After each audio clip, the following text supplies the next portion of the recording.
அன்பார்ந்த நேயர்களுக்கு வணக்கம். இந்த நாள் இனிய நாளாக அமையட்டும். இன்றைக்கி நம்ம இந்த பதிவில் எதை பற்றி பார்க்க போகிறோம் அப்படின்னு பார்த்தீங்கன்னா, ஒரு பொருளை வைத்து நம்ம வீட்டில் பூஜை முறைகள் செய்ய போகிறோம். அந்த பூஜைகள் செய்வதன் மூலம் நம்மளுக்கு இருக்கக்கூடிய பண தட்டுப்பாடு நீங்கி, கடன் பிரச்சனைகள் தொல்லையிலேருந்து நீங்கி, அது இல்லாமல் படிப்பு சம்பந்தமான இருக்கக்கூடிய பிரச்சனைகள், அதாவது குழந்தைங்க படிக்கலனாலும் சரி அதுவும் படிப்பீங்க. அது மாதிரி நிறைய விஷயங்கள் தடைகள் எல்லாம் நீங்கி நம்மளுக்கு ஒரு நல்வாழ்வு உண்டாவதற்கு இந்த அம்மாவை நினச்சி நம்ம ஒரு சக்தி வாய்ந்த ஒரு மந்திரமும் சொல்ல போகிறோம். அதே நேரத்தில் ஒரு பரிகாரமும் பண்ண போகிறோம். அது என்னன்றது தான் இந்த பதிவில் பார்க்க போகிறோம். அதுக்கு முன்னாடி இந்த சேனலை முதல் முறையாக பார்க்குறீங்கன்னா சப்ஸ்கிரைப் பண்ணிக்கோங்க.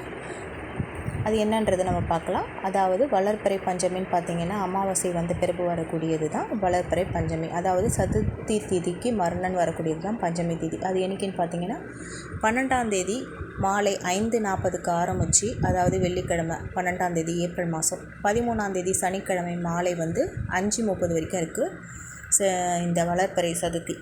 அன்றைக்கி இந்த அம்மாவோடைய காயத்ரி மந்திரமும் சரி, மூல மந்திரமும் சரி, உங்களால் எது முடியுமோ அதை 21 முறை நீங்கள் வீட்டில் ஜெபிக்கணும். அதாவது இந்த மந்திரத்தை சொல்லும் பொழுது உங்களுக்கு கூடவே நீங்கள் ஒரு பரிகாரமும் செய்ய போகிறீங்க. அது என்னென்னு பார்க்க போகிறோம்.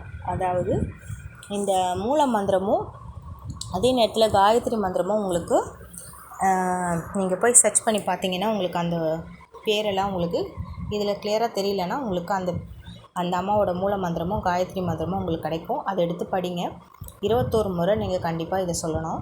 உங்களுக்கு ஏதோ ஒன்று படித்தா போதும், காயத்ரி மந்திரம் இல்லை மூல மந்திரம், உங்களுக்கு எது ஈஸியாக இருக்கோ அதை நீங்கள் பூஜை ரூமில் விளக்கேற்றிட்டு அன்றைக்கி மாலை வெள்ளிக்கிழமை ஆனால் 12 மணிக்கு அளவில் ஒரு நெய்வேத்தியம் நீங்கள் செஞ்சுக்கணும். அந்த அம்மாவுக்கு மாதுளம் பழம் வைங்க, வெத்தலைப்பாக்கு, வாழைப்பழம், அதுக்கப்புறம் மாதுளம் பழம்லாம் வச்சுட்டு ஒரு இனிப்பு, அதாவது சக்கரை பொங்கலோ இல்லைன்னா பாயசமோ ஏதோ ஒன்று பண்ணிவிட்டு 6 மணிலேருந்து 7 மணி அளவில் இந்த பூஜைகள் நீங்கள் செய்யணும்.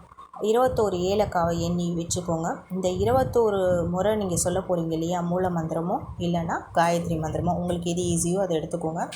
அதில் இந்த அம்மா பேரை சொல்லி ஓம் வாராகி தாயே போற்றின்னு சொல்லி, அதுக்கப்புறம் பார்த்தீங்கன்னா அந்த மூல மந்திரத்தையோ இல்லைன்னா காயத்ரி மந்திரமோ அதை சொல்லி நீங்கள் 21 முறை இந்த ஏலக்காவை ஒரு வெள்ளிக்கிண்ணமோ பித்தளை தட்டிலையோ நீங்கள் போட்டுகிட்டே வாங்க.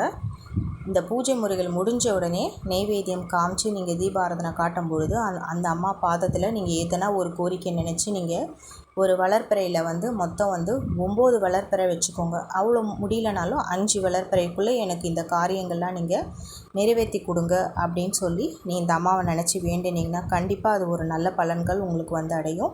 இந்த 21 ஏலக்காய் நீங்கள் பண்ணிங்கல்ல பூஜையை, இதை நீங்கள் மறுநாள் சனிக்கிழமை நீங்கள் ஒரு மூட்டையாக கட்டி நீங்கள் ஒரு மஞ்சள் துணிலையோ இல்லைன்னா வெள்ளை துணிலையோ மூட்டையாக கட்டி நீங்கள் அதோட ஒரு பச்சை கற்பூரத்தை சேர்த்து உங்களுடைய பீரோ அப்படின்ற இடத்துல வச்சுடுங்க. இது மாதிரி அடுத்த வளர்ப்பிறை வரும்போது இதை கால்படாத இடத்துல போட்டுட்டு இதே மாதிரி 21 பண்ணி அடுத்தது வளர்ப்பிறையில் வரக்கூடியதை செஞ்சிங்கன்னா கண்டிப்பாக அது நீங்கள் என்ன நினைக்கிறீங்களோ, அது கடன் பிரச்சனையாக இருந்தாலும் சரி, உங்களுடைய தொழில் முன்னேற்றம் அடைவதற்கும் சரி, படிப்பு சம்பந்தமான விஷயமும் சரி, எதுவாக இருந்தாலும் அந்த அம்மா செவிகளுக்கு சென்று உங்களுடைய கோரிக்கைகளை நிறைவேற்றி கொடுப்பாங்க.